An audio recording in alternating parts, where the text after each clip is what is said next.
All right. Let me maybe introduce. I guess you can all hear me. Can you just wave your hand if you can hear me? Yes, that's great. Thank you so much.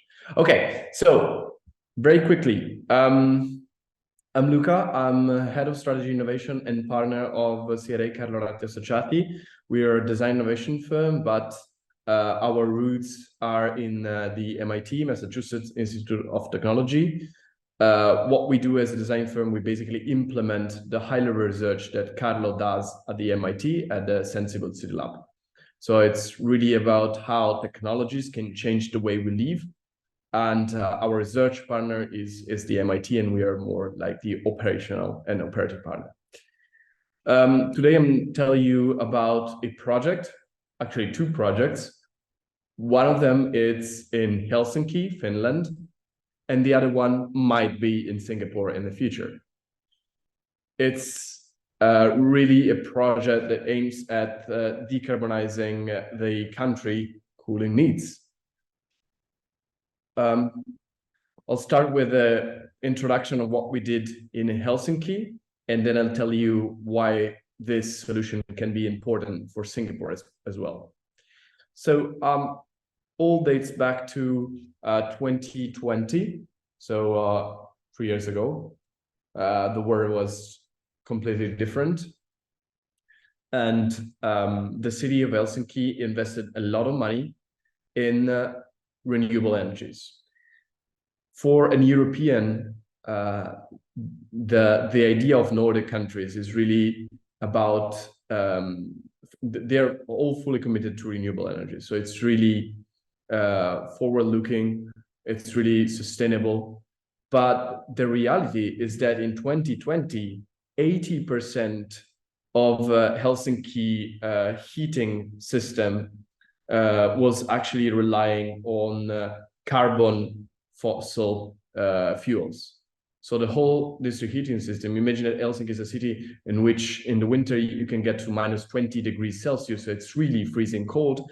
And most of the heating system was actually relying on carbon-related fuels. And a big percentage of that was actually relying only on coal.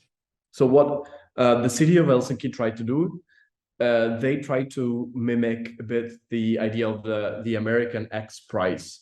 So X price it's a huge challenge that in the US you'll put down a big price like $10 million, $1 million. It really depends on what you want to challenge, and then you call for big ideas to solve big problems. And for example, SpaceX was actually born from one of this X prize. And the city of Helsinki tried to do quite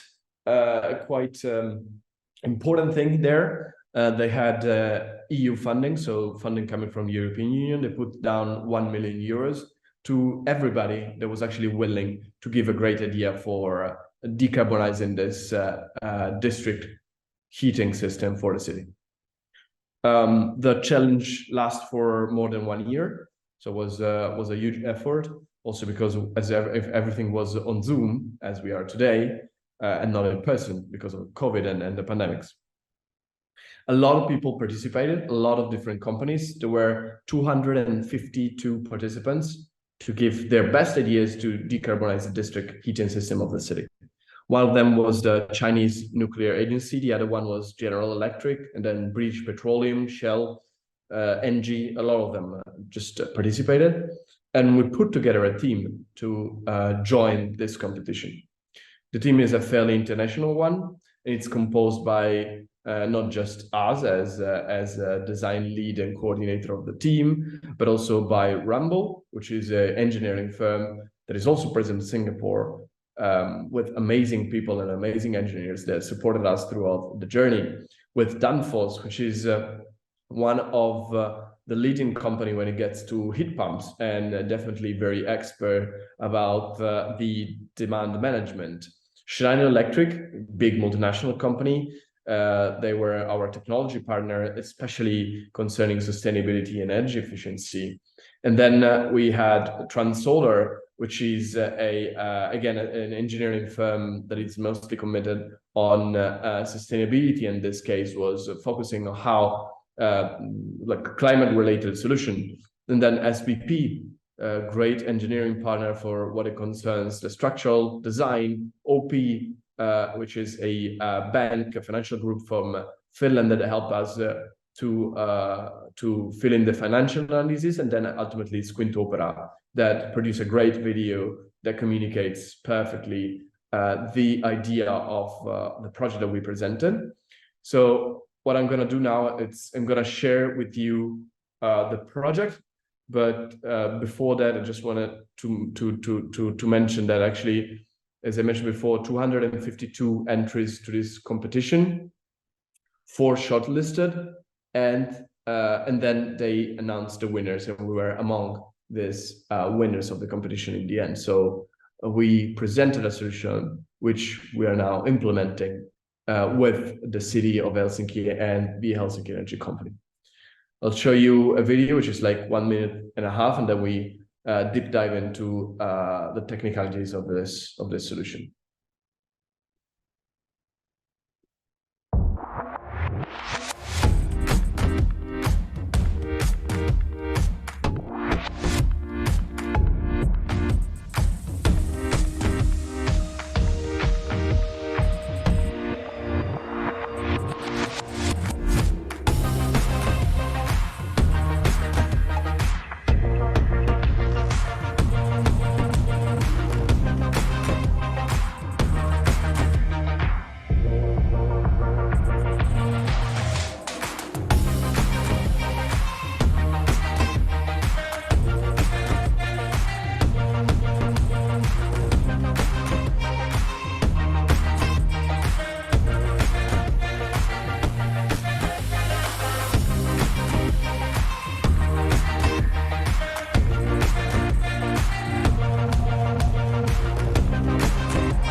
Right. So, I mean, the video was quite simple and definitely self-explanatory, but we started from, let's say, analyzing one very good news and one not so good news. So everybody wants to shift to renewable energies. That's a fact. And the good news about that is that actually, if you look at the prices of production of renewable energies in the last years, you'll see that everywhere in the world where renewable energy is actually produced, we have a price that's nowadays ranging from 35 to 25 euros per megawatt hour to produce 1 megawatt hour of energy. And it's very good news. If you look at the graph that you will see on the left part of your screen, you see that the price for producing 1 megawatt hour of energy has actually dropped a lot in the last year. It's continuously dropping. And that's very good news. So relying on renewable energies is being cheaper and cheaper. Just for you to know, you can produce a megawatt hour with a barrel of oil, well, with the equivalent of 18 euros. 19 euros nowadays. So it's still a bit higher than, well, the production of a megawatt hour with renewable energies is actually still a bit higher than producing it with not renewable ones. But it's, as you can see from the graph here, it's decreasing rapidly. The not so good news is that this is a graph of the electricity price in Finland in 2020. As you can see, the price is extremely intermittent. And the reason for that, it's because the production and the demand doesn't match. And the production is extremely intermittent. Most of the renewable energy in Finland is coming from windmills, offshore windmills. And that means that you produce a lot when you have wind, and you don't produce so much when wind is not there. So therefore, you need to match the demand and the production. What you normally try to do is to store the energy that you produce when you have the peaks of production for future usage. The only problem about storage is that, again, remember those numbers. You produce 1 megawatt hour with 25 to 35 euros, and you store 1 megawatt hour in batteries with something around 200,000 euros. So it's not cheap, definitely. That's a problem. So what we were trying to do with our solution, which again was aiming at decarbonizing the district heating system of the city, is actually to store 1 megawatt hour of energy, not in batteries, but in a thermal storage. That means that you turn the megawatt hour from electricity to heat, and you do it through heat pumps, and then you store it in a thermal storage. That will drop the price for storing 1 megawatt hour of energy down to around 200 euros. You can see from those numbers that's definitely a simple but groundbreaking solution in the field of renewable energies. And we were planning of doing so in big reservoir floating on the in the Bay of Helsinki. This is a bit how the system works. It's fairly simple, to be honest, even if the scheme doesn't seem so much. But you produce energy and renewable energy. And when it's cheap and inexpensive, you are using that energy to power seawater heat pumps. Those seawater heat pumps are heating up the thermal storage, which is sitting in the Bay of Helsinki. It's floating above the sea. And when it's needed, this hot water, it's pumped into the district heating system of the city.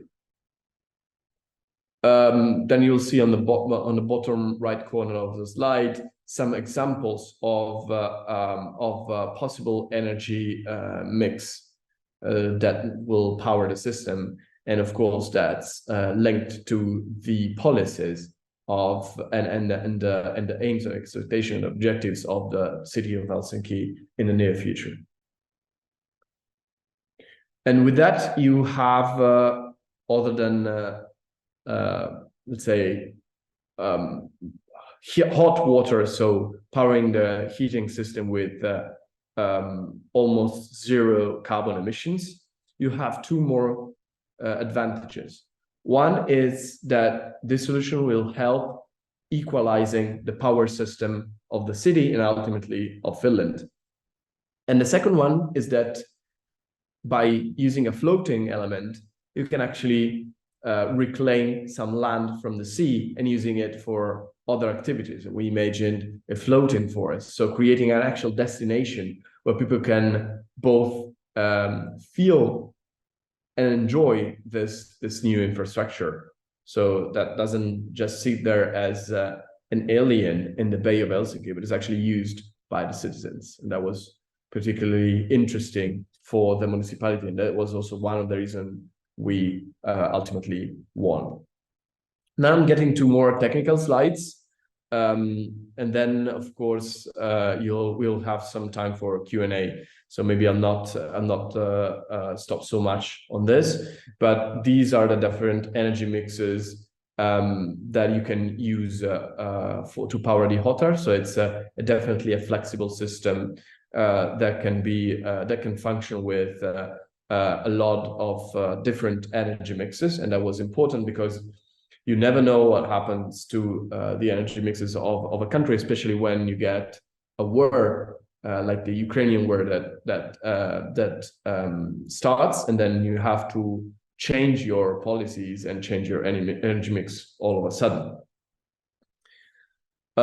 We studied the storage to make it more and more performant, and the storage volume, it's definitely, it's of course like a function of the temperature that you can actually store inside of the thermal battery. The higher is the temperature, the less storage you would actually need to power the whole system.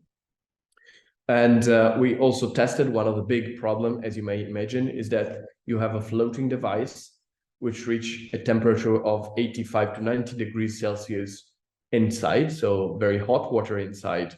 And what you have outside, it's a Bay of Helsinki that you, during the winter, can reach down to 1 or, well, close to 1 degree Celsius. So it's a huge delta there. So you need to really study deeply the insulation system. And we studied an insulation system that's on paper will allow us to only lose about 3 gigawatt hour of energy per year. So it's equivalent value of around 50,000 euros per year, which is very good if you consider the advantages that this system can actually bring to the whole city. And then again, with Schleich Bergman partner, we studied the most lightweight structural system possible. And that was essential because of cost issues, but also because of environmental impact. Imagine a huge infrastructure floating in the sea next to a city. What we tried to do is actually studying a very simple element, a very simple structure that is one of the most efficient that we know. It's a circular structure, and it's basically the wheels of a bicycle. And that's an extremely efficient structure. It's a tensegrity structure. So it's basically working in traction. And that allows you to minimize the amount of material, minimizing both the cost of the material and the impact on the environment. And then again, we tested, as you can see on the right part of the screen, the bottom right part of the screen, we tested 2 different solutions. One is to anchor the system to the seabed. That's definitely a less experimental solution, but at the same time, it's heavier for both the environment and in terms of costs. While the floating one is actually what we, in the end, focused on. And it's really about anchoring it to the seabed, but still having a floating element. Next slide, you'll see the location. I mean, you're probably not so familiar with the city of Helsinki, but basically we chose the location which was intersecting the main pipelines for the district heating system of the city, and at the same time was not really on the shore. That was, of course, essential because of safety issues and not to block any ships or naval flows. And all of this can actually be controlled by AI. Schneider Electric helped us creating this scheme, and the main function of the AI is actually equalizing the power grid. So allowing the hot art and the heat pumps to work and to function only when the price of energy gets negative or extremely cheap. So it's really about controlling this broader network and all the power purchase agreement in a way that actually we maximize the efficiency of the hot art. Again, I'll not stop so much into this, but it's really about that. It's really about when are we actually extracting energy from the system to heat up the thermal battery of the hot art, and that's controlled by a system that is actually predicting when the energy prices will turn negative and will purchase the energy when it's negative. And on top of that, which is always very important when it gets to a city and when it gets to attracting the publics, we thought about creating a public space.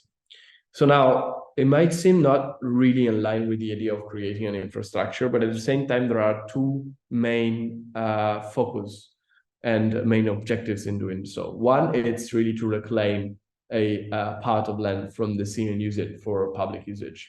And on top of that, you create also, from the economic and financial perspective, you create an extra revenue, a potential extra revenue that might come from creating actually an attraction for the city and for the citizens. And on top of that, there's another thing which was quite important for the city of Helsinki, and it's that the ecological transition and the energy transition is something real and tangible, although citizens might not perceive it sometimes. So we thought about making it a real thing and a tangible thing through creating an infrastructure that people can actually live, can actually experience. And it was one of the focus points of our solution for the city of Helsinki, not just a technical infrastructure, not just a huge piece of infrastructure sitting in a bay of Helsinki, but also a place and a destination for people to enjoy the outdoor. And here the idea was to reuse some of the energy loss from the hot art. You cannot always you cannot think about having a 90-degree water pools, and not really having any dispersion of energy. So we try to use that energy to heat up some domes and recreating some natural environment that are not typical of Helsinki. So we're basically reusing the energy loss to create something else. And this is a bit what the space will look at inside. And then again, we try to use also this energy loss to repropose some of the most important and most traditional behaves, let's say, or tradition in general of Nordic countries, which is a sauna. So really wanted to recreate this kind of public space. There's an image, an evocative image of how this huge infrastructure will look like in the bay of the city of Helsinki. And then again, it's an holistic concept. It's really about integrating the whole production of energy, the cogeneration plants that the city already have. It's really just an element that will be a plug and play element inside of a system that is actually now working, and it's quite efficient. And so therefore it's just an addition to an existing system. You don't have to redo the whole system, remake the whole system with huge investments. It's just this storage. Then we have calculated, of course, the impact on different on the OPEX, CAPEX, and the impact on natural resources. This is the CAPEX of the system. It's all based on similar projects, not really similar, but projects that can be compared to this one in terms of heat pumps, in terms of energy storage. So we really used the huge database that Rumble had to evaluate all of the cost and the impact of the hot art in the city of Helsinki. Of course, like also the OPEX part, as I mentioned before, this is a tentative timeline for the implementation of the project. At the moment, I need to say that a lot of things happened from the moment we started and we won the Helsinki Energy Challenge. So there was COVID in the middle, there was the Ukrainian war started, and there was the mayor of city of Helsinki changed, and the CEO of the Helsinki energy company changed, I think a couple of times already. So the all things slowed down a bit of the process. We are still doing the feasibility study for a pilot that I'll show you in a moment. Again, all of the different framework to make this thing possible, both from a regulatory perspective, from legal perspective, and of course, in analysis about the reliability and security of heat supply. The city of Helsinki really needs district heating during the winter, so we cannot allow well, we cannot fail, let's say. And those are some of the numbers that I think are important to look at when we talk about this solution. This is just a snapshot of what the solution will bring to the city of Helsinki. It's a huge infrastructure again. And so therefore we'll plug it into the district heating system, would create a new innovative cutting-edge system for the district heating of the city of Helsinki. Well, the completion was initially planned for 2028. We are at least 2 years behind schedule at the moment. So the city of Helsinki will actually be decarbonized hopefully in 2030, which was their original objective. That's going to store, actually store, not just produce, but 6,000 gigawatt hour of energy that equivals to the whole need of district heating for the city of Helsinki in a year. So it's a huge infrastructure. It's a seasonal storage. So you heat up that during the summer or when the energy is cheap and inexpensive, and you use it into the system during wintertime. Actually, by running all this calculation on paper, we will be able, the city will be able to sell energy when the whole system will be completed to their citizens with a saving of around 10% compared to today's energy prices. And of course, as a bonus, it will contribute to load the balance of the whole Finnish grid. So this power equalization of the whole Finnish grid. It will give the city 4 floating tropical forests or other functions, but basically will reclaim a part of land and will make this huge infrastructure also a global attraction for publics. The price tag is quite high.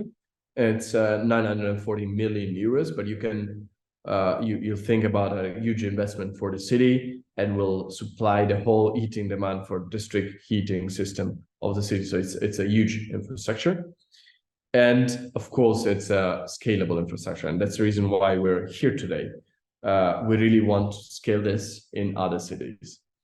Just a snapshot of what we are doing at the moment. We are studying this first prototype. It's 160 meter wide and about 7 meter deep. It will store 14 gigawatt hour of energy when the storage is full and have a total volume of 140 cubic meters. This is a very sample of the structure. As I said before, it's working just as a wheel, as a bicycle wheel. We try to minimize the amount of material to be used, and that's basically what we are doing in Helsinki at the moment. But I'll give you why we are here today. I think that's the most important reason. Actually, this technology is not only scalable, but it is also reversible. So how about we reverse this technology and we use it to decarbonize the district cooling system, accelerating Singapore transition to net zero? It's a huge and very ambitious target, but we think it can be definitely possible. I mean, all the cities around the world are turning their system into district cooling. So they're all relying on district cooling, and Singapore makes no exception to this. And we're actually already preparing a solution, a small one, for a pilot one for Dubai, which is looking into innovative solutions to decarbonize their district cooling system. And you know that in Dubai, maybe even more than Singapore, the cooling part, it's essential, especially if you have a glazed facade and you are in the middle of the desert. So this is what we are studying at the moment in Dubai. Again, very conceptual for the moment. We are working together with a foundation in the city of Dubai to implement the first pilot in the city. But I mean, it's not like Singapore is behind. It's definitely at the forefront of the district cooling system. These are some of the news that we gather together. But let's say you were a pioneer in this, and the whole district cooling system grid is now being implemented, and it's now been expanded as well. So a lot of investment have been done, and you also are relying already on storing. So energy storage is already a reality in Singapore, and one of the most famous storage system of the city, it's actually the one of Marina Bay Sands. I'll tell you how the Marina Bay Sands storage works. It's basically the same thing of the hot tub, so reverse, of course. So you're using energy to power heat pumps. Heat pumps, they are exchanged with air, not with water. And that's the difference between this solution and hotter solution. And they are lowering the temperature of a mass of water that is actually getting into ice. So they're creating ice. And they're using this cold ice and then water to cool down the Marina Basin. This is what we are proposing in terms of our solution. It's a bit different. So what we are doing is we're taking seawater, deep seawater. We know that seawater nowadays in Singapore, it's about 26, 27 degrees. But if we get further down and we take deep seawater, we can get to 25 to 22 degrees Celsius. Then we are using either, well, a mix of local renewables and imported renewable energies when they're cheap, so low night prices, to operate seawater heat pumps that will cool down a mass of water, so a huge volume of water, down to 4 degrees Celsius, which is about the operating temperature of the district cooling system of the city of Singapore, which is around 6 degrees. So if you consider all the inefficiencies and some loss, some gains in this case, you can actually operate the system at 6 degrees with a thermal battery at 4 degrees Celsius. So it's a rather simple concept. And the difference between what we are proposing and the Marina Basin, let's say ice cube technology, it's that, again, the Marina Basin is exchanging with air, which has a medium to average temperature of 27 degrees in Singapore. And so the heat pumps and exchanging with air and making ice cubes, so getting down to -3 to -5 degrees Celsius. And therefore, the heat pumps have to cover a delta T, a delta temperature of 30 to 32 degrees Celsius. What we are proposing is actually a slightly different system. It's working in the same way, but instead of producing ice, it's just cooling down the temperature of the storage to 4 degrees Celsius, which is closer to the operating temperature. And instead of exchanging with air, which is hotter than seawater, than water in Singapore, we're exchanging with deep sea water. So we are starting